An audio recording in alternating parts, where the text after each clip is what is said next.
It's time for Michigan Fun on My Michigan TV, a weekly look at the top events in Michigan as presented by the state's leading authority on events, the Michigan Festival and Events Association. A full listing of events is available on MichiganFun.com. Michigan Fun is a production of My Michigan TV powered by Michigan Digital. Now, here's your host, President of the Michigan Festival and Events Association, Mike Sukin. Welcome to Michigan Fun, the show where we talk about all the great fun things going on in the state of Michigan. I'm your host, Mike Sukin, and today's show, we're going to talk to Liz Wineka from the Port Huron Visitor Centers. Then we're going to follow that up with Dave Lorenz from Travel Michigan. But first, we're going to start out with Tracy Riley. She is the new executive director of the Grand Haven Coast Guard Festival. Don't go away. My Michigan TV is streaming everywhere on Apple TV, Roku, Fire TV, and more smart TV apps. My Michigan TV is on your phone too. Take us with you wherever you go. Just search for My Michigan TV on your favorite app store or visit mymitv.com. On your TV, on your phone, on the web. All Michigan streaming everywhere. My Michigan TV. A fresh start lets you refocus, helping you live in the moment, where you can take the lead or take a bow, basking in the glitz and the glow of winter. Because when the snow begins to fall, you feel the excitement rise. Set your sights on a winter wonderland as Fresh finds new ways forward in pure Michigan. Welcome to Michigan Fun, the show where we talk about all the festivals, fairs, and events in the state of Michigan and everything that's fun. I'm your host, Mike Sukin, and today we are at the Blue Water Convention Center in beautiful Port Huron, Michigan. And I have a very special guest. I have Tracy Riley. She is the new executive director of the Grand Haven Coast Guard Festival. Welcome, Tracy. Thanks, Mike. Glad to be here. So, but you're not really, I mean, you may be the new executive director, but you're not unfamiliar with the Coast Guard Festival. No, I've been involved with the festival for a while, yeah. And you were also former Coast Guard. I am. I'm retired Coast Guard. I was, what got me to Grand Haven originally was I was assigned to Grand Haven as the group commander in 2004 and spent 2 years there. So I saw the festival from that side. Fell in love with Grand Haven, had to leave to finish my career, came back, and I've been with the festival on the board for the past 5 years. That's great that you were stationed here, left, and came back home. Yeah. So obviously you fell in love with the community. Yeah, the family, we just loved it. That's great. Grand Haven is a beautiful community. Sure I've got friends over in that area, and they absolutely love it. And Coast Guard Festival is one of the flagship festivals in the state of Michigan. Yeah, we love that. it is. It's a great festival. So as the new director, you're the new executive director, but you are familiar. So there's probably not going to be a whole lot of changes. Maybe a little tweak here, a tweak there. Yeah, but we are. I think the biggest exciting thing is we are celebrating our 100th anniversary this year. So it's the 100th anniversary of the Grand Haven Coast Guard Festival, which started out as a picnic. The community held a picnic for the local Coast Guardsmen in town, and they celebrated them that way. And then over the years, it got to be a bigger community celebration and turned into an actual festival, which is now pretty well recognized, at least in Michigan. Almost 10 days? Yes. Yeah. 10-day festival. That's a long ways from a picnic. It is, yeah. And I know, from a one-day afternoon picnic to a 10-day festival, yeah. And I've had the blessings of being able to attend that, and the concerts in the park down on the river and waterfront has been fantastic. I've been there where some of the bands have played, and I swear that it was choreographed to have a ship go by at that time, because everybody, I mean, it's a good picture. Right. And most of the bands that come in, if they haven't been there, they are just in awe of, we can't believe we're down here playing with the boats going by and the sun setting and the hill. and then the fountain, and yeah, it's just a neat opportunity. And the downtown area is pretty much blocked off, and it's pedestrian. Yep. And then you've got a carnival that's Right. there. We've got the carnival. But earlier in the week, we have a car show. We do a lot. There's a couple sides to it. So we are there to celebrate our Coast Guard. So earlier in the week, we do a lot of things that are community and Coast Guard specific. So the Coasties have a softball tournament. After the parade of ships, when the ships pull in, they do softball tournaments. We have a golf outing for just the Coast Guardsmen. The Legion feeds the Coasties lunch one day, those types of things. So there's a lot of Coast Guard specific stuff. And then there's community things too. Tuesday is Kids Day, so a lot of community children come out for Kids Day up at the YMCA. And it really kicks off with, there's a foot race the first Saturday, the YMCA Coast Guard race. And so there's just a lot, the whole community just joins in with things. It's great.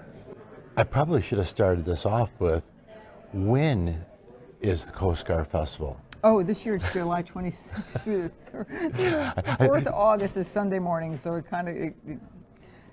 we clean up Saturday night late after the carnival, and so July 26th through August 4th. And we started talking about all the great activities, and I started to think, we never told the audience when is Coast Guard Festival. It's always the last weekend of July through the first week of August, because Coast Guard Day, when the Coast Guard was founded, is August 4th. We celebrate that as Coast Guard Day. Coast Guard Day. So we try to make sure the Fantastic. festival is over Coast Guard Day. So. To put on a festival that lasts 10 days, there's a lot of moving parts, and it requires a lot of volunteers. Hundreds of volunteers. And you guys are top drawer as far as the way that you treat your volunteers. Those people want to come back year after year because they are. Yeah, we celebrate them, and I mean, if it wasn't for them, we couldn't put it on.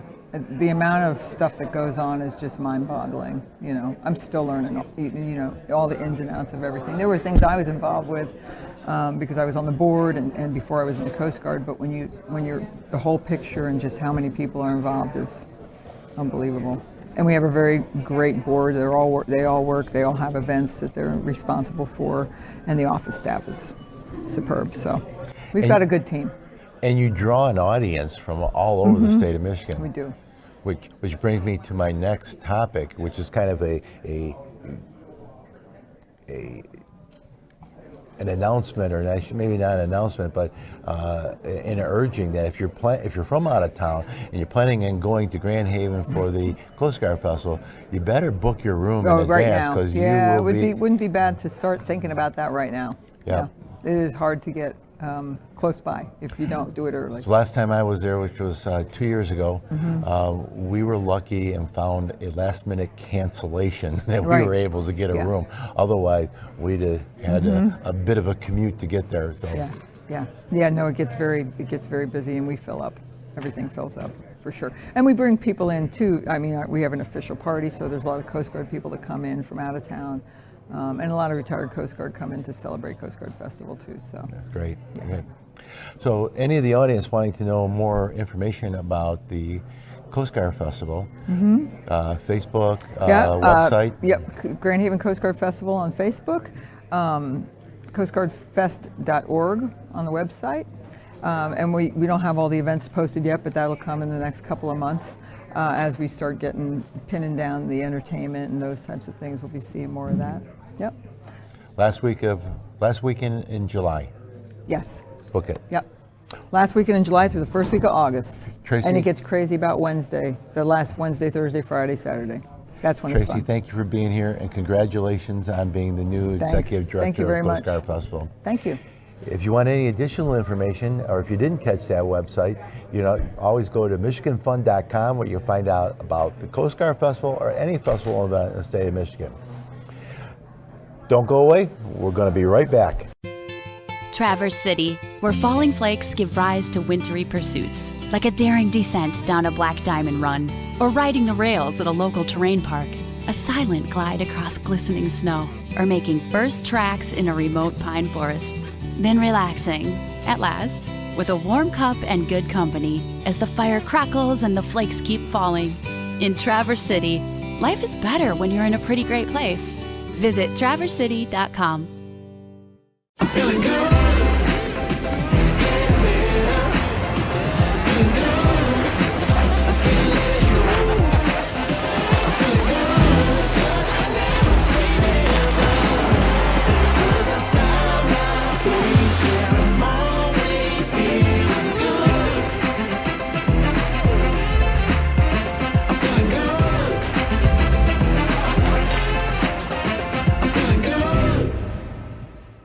Hi everybody! Here's 5 fun things to do in Delta County during the winter. The first thing we recommend checking out is the Days River Pathway Trail. Here you can go fat tire biking, cross-country skiing, snowshoeing, or hiking. Next up is snow tubing at the Gladstone Ski Hill. They have 3 fun different runs for all different levels of tubers. The third thing you have to check out is ice fishing on the Little Bay Danach. Out on the ice, you can expect to catch large walleye, pike, perch, and other species. If you're looking for fun things to do at night, check out the Lantern Lit Trail at Fayette Historic State Park. You can go cross-country skiing, snowshoeing, or fat biking along the Lit Trail. The fifth thing you should experience is Gray Lakes ice racing on the Escanaba River. Here you can watch racers zoom by on the frozen track. We hope you enjoy learning about these 5 fun things to do in Delta County during the winter, and we look forward to seeing you soon.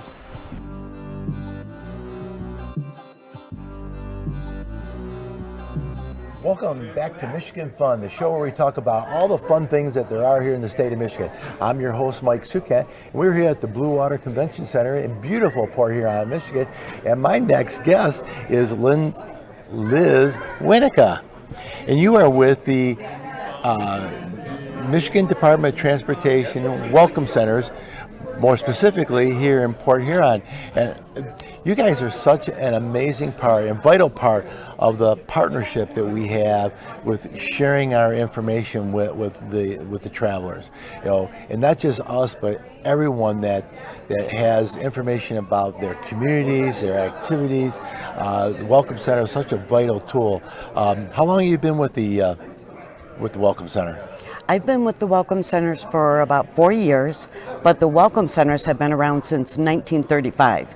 So the very first visitor Welcome Center in the country, according to Michigan, was opened in New Buffalo, and it still operates today. It's one of our busiest centers. How many visitor centers do we have here in the state of Michigan? We have 14, and they are primarily spread out around our borders, but we do have a few that you'd wonder why they're located where they are, but they're very, very busy. The one in Clare, which is right in the middle of the Lower Peninsula, is incredibly busy. It gets traffic both north and south, and she has a lot of wonderful events there, a lot of great displays, and all of the travel and tourism information like the other 13 Welcome Centers. She also gets the east and west from. She does. From the US 10 crossing there also. Yes. I've been there. It's a beautiful center, and it's plenty of parking and lots of information. The other 2 are on both sides of the bridge. Exactly, the Mackinac Bridge. We have one in St. Ignace and we have another one in Mackinac City. And again, being 5 miles roughly apart, you would think they wouldn't be that busy because half would go to one, half to the other. They are both incredibly busy, in particular in the summer, because that's a really high tourism season, well, for most groups and tourism groups in Michigan. But those 2 Welcome Centers, incredibly busy, as is Marquette, which is right on the shores of, Lake Superior. Right. You would think, who are they welcoming in Marquette? But that's right along the North Country Trail. And a lot of people do come in there. And the great thing about Welcome Centers is people who aren't familiar with what we do, they walk in and are blown away. They cannot believe the information that we have specifically about Michigan tourism. And the information that we have is in the literature that we provide that they can take for free. And we also have our own knowledge. So people who want that insider experience or what would you recommend, all of the Welcome Centers are well versed in that. Our titles are actually travel counselors because that's what we do. We counsel people on where to go in Michigan. We're all about promoting Michigan tourism and the economic benefit that has for many industries, not just tourism. So it's a really enjoyable job. We love interacting with the public. We love interacting with the suppliers of this literature. It's a great system that they have, that the state has done and continues to do, and I'm very proud to be a part of it. During COVID, you guys had a bit of a challenge because all the welcome centers were closed. The rest areas portion of it was still available. And you guys, through a partnership through, what was the company that did the videos, the TVs? West Michigan. Weathermetrics. Weathermetrics, yes. Weathermetrics. And putting those 65-inch TV sets in the lobby allowed the tourists that were still going in and using the restroom but couldn't get into the Welcome Center because it was closed for COVID reasons. The information was still available. And I think that was genius, the partnership between Weathermetrics and Michigan Department of Transportation to be able to put those in there, because it was so vital for the travelers who were looking for information, and for the destinations, our festivals, fairs, and events, or I'm going down the road, I need to check into a hotel where the hotels are available in the XYZ city and stuff like that. Right. And my experience going into a visitor center is, I agree with you 100%. The staff that's there is very knowledgeable, very happy, very friendly, and very happy. I have not been to a visitor center where there was someone there that didn't have a smile on their face. You guys do a fantastic job. Thank you for that.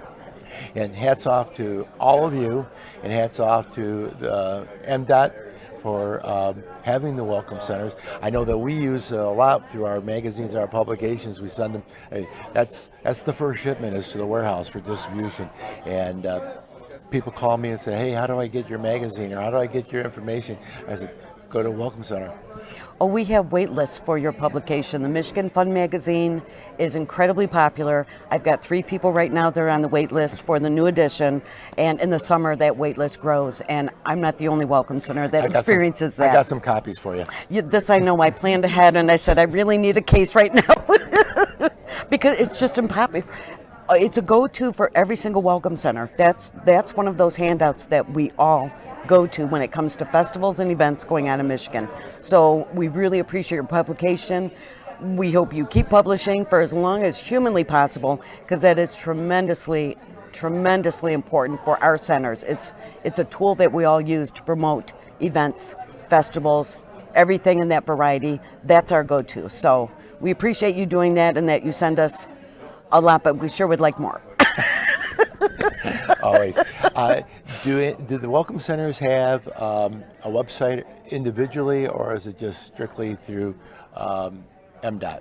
It's through MDOT. We do have a section on the MDOT website, and we also have a link from the Pure Michigan, which will take them to the MDOT website. So that'll list our hours and our locations and our phone numbers. I believe our emails are on there. So anybody can reach out, and even if we're not there or we're closed at the time, we will get back to people. We receive a lot of phone calls, in particular from people who are out of state coming to Michigan, and we send them packets in the mail because they, everybody is used to websites and apps and, social media, but there's still a fair amount of people that like that paper, and they like to plan it out that way. And we're more than happy to do that for them. So. And you guys got maps. And we've got maps. Exactly. So, yes, exactly. And always free. All of the information that we have there is always free. So it's a great resource for anybody looking for something to do in Michigan. And there's 14 of us, so pick the one that's closest to you.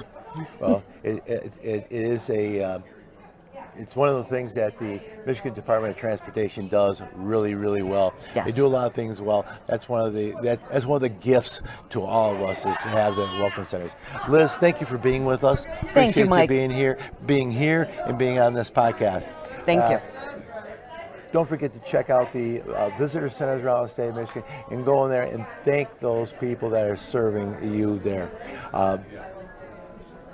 And again, anything else on festivals and events, if you can't get into the visitor center, go to MichiganFun.com, and don't go away, because we're going to be right back.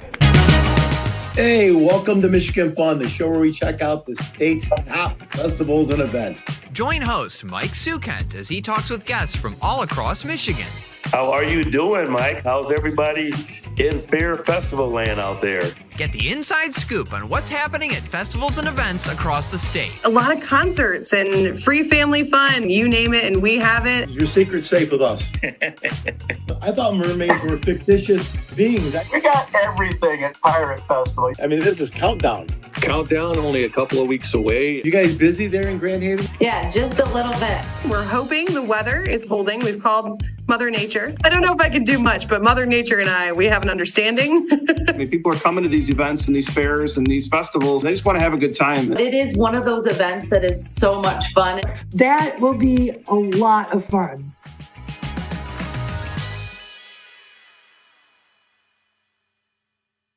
Welcome to Michigan Fun, the show where we talk about all the fun things here in the state of Michigan. I'm your host, Mike Sukan, and today we are at the Blue Water Convention Center in beautiful Port Huron, Michigan. And our special guest is Mr. Pure Michigan himself, Dave Lorenz. Dave, it's a pleasure having you here. Always a pleasure to be with you, and of course to be in Port Huron. You know, Mike, this is a really cool town. I don't know if you've had time to walk around Port Huron, but they've made so many improvements here. Dave, I couldn't agree more. This is our second year here, and so many of our membership when we came here last year said, Port Huron, that's just the gateway to Canada. No, you got to get off the expressway before you cross that bridge. You're right, they have a beautiful downtown that's very vibrant. You got the Black River running through there. If you want the big box stores, it's on the north end of town. And this conference center, I'm telling you, it is one of the best conference centers that I have been to. You know, the DoubleTrees here, you got the freighters, and then this facility with the ballroom there that we were in earlier today, this big trade show area, the common area, the hallway.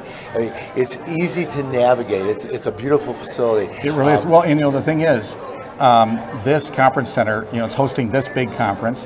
It's also tonight or tomorrow hosting a big wedding. It's also hosting another conference here, so it's a big venue, but it allows for different types of settings. Has a great hotel attached to it. It's right on the river, has this great view, beautiful setting here. I just think it's great. And freighters, you mentioned the restaurant, which is really nice, but you get to watch the freighters go by. Sometimes that's pretty cool. Sometimes that's a deterrent.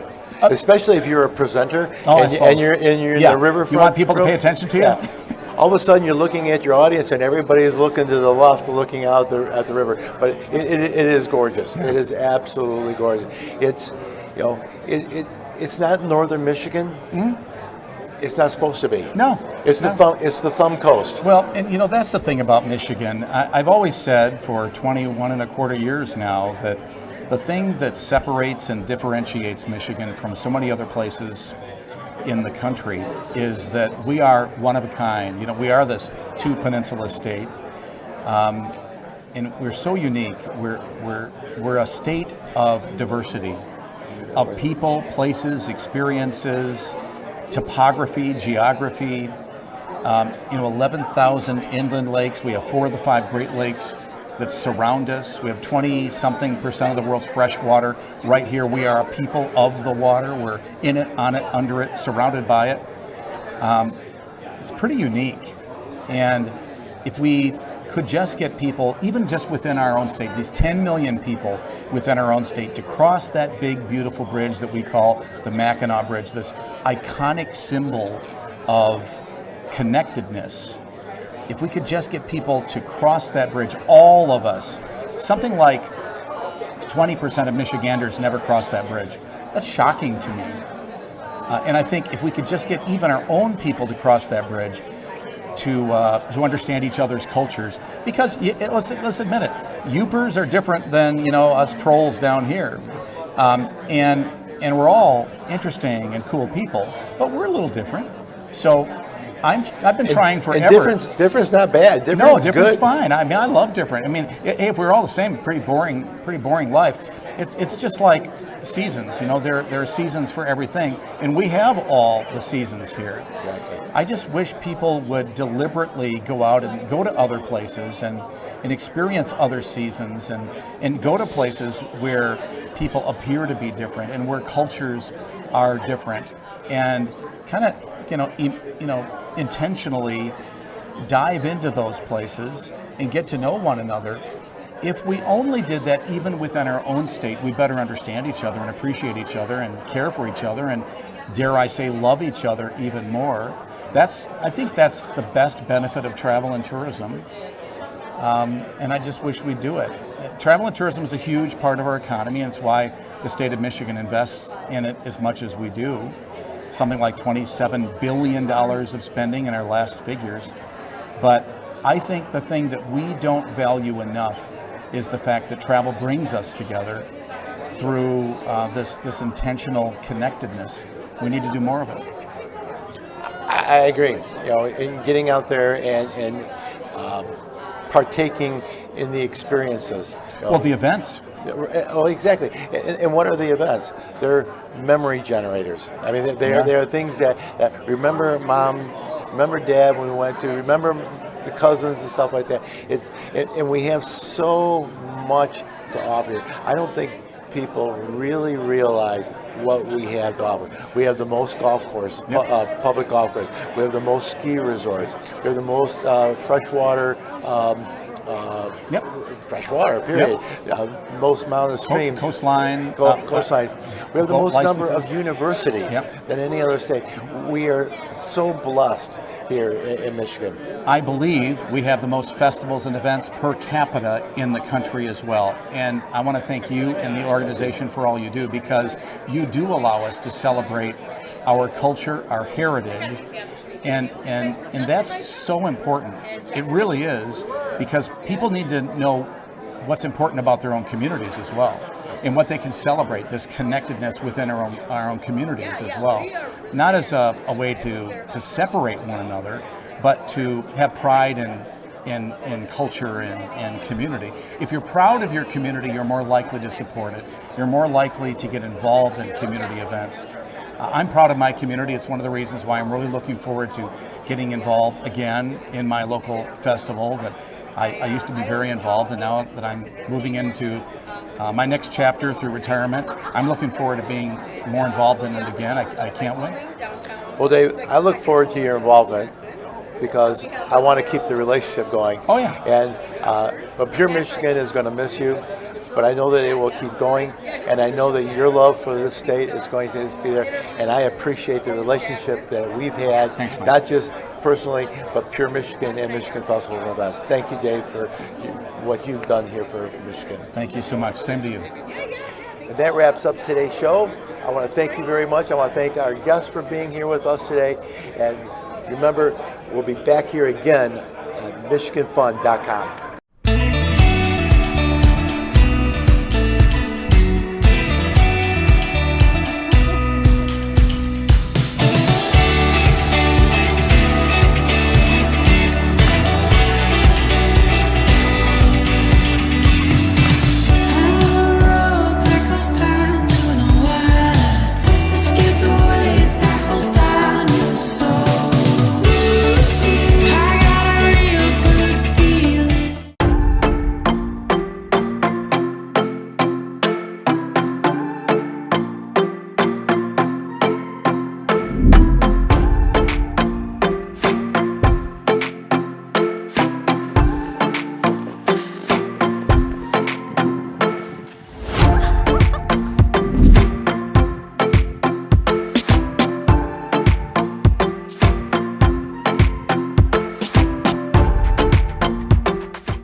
Well, that's a wrap of this week's show. I want to thank our guests for being with us today. That would be Tracy Riley and Liz Wineka and Dave Lorenz.